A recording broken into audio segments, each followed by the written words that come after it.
what motivates you to speak in front of large audiences, given your introversion? Are there any empowering ways, apart from what you just mentioned, right, that introverts can perhaps reframe their experience in front of large audiences? I think if you're not really turned on by having loads of Bible on you, which I think is the case for many, many introverts, you've got to start thinking, well, what's in it for me? So let's say that at work, maybe you're not a professional speaker, but maybe at work you have a chance to speak at a big conference. So I think, first of all, you've got to think, well, what's in it for me? Is this worth doing?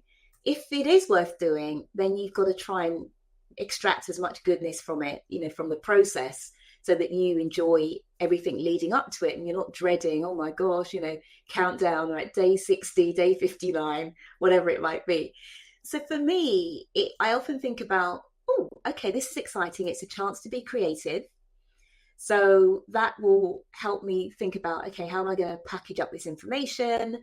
What are going to be my 3 hooks, let's say, for the audience? So it's a chance to be creative.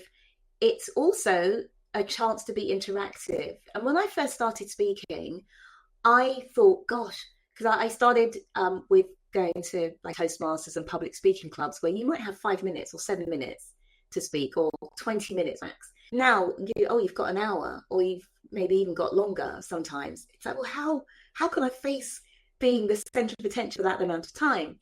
So then I started to think about, well, what can I do to deflect attention away from me? And so that was the beginnings of me wanting to do interactive speaking, so that the audience had a chance to get involved, whether it was turn to your partner, talk about what I've just discussed, or answer these 3 questions with your partner, or whether it was at the end of each chunk of content, giving a slide for people to reflect upon, and having them, for example, rate yourself on how empathetic you are. Put your hand up. Are you yellow? Are you green? Are you red?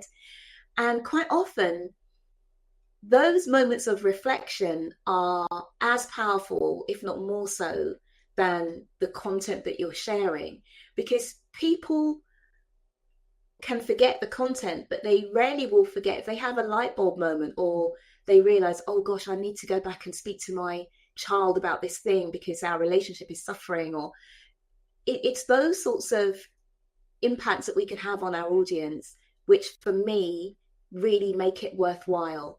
And while we may not always hear from the audience in terms of what they've got from that, you have to trust that if you're asking the right questions, coupled with the right information to really get people to dig deep and have some kind of transformation, you can really, truly change lives. And I've had people contact me on LinkedIn and say, I'm rushing home right now. I've got to speak to my wife. We've been really struggling, but I see now with this framework or whatever, I can turn things around. Or people nearly in tears. I've had this contact with my child and it's been transformational.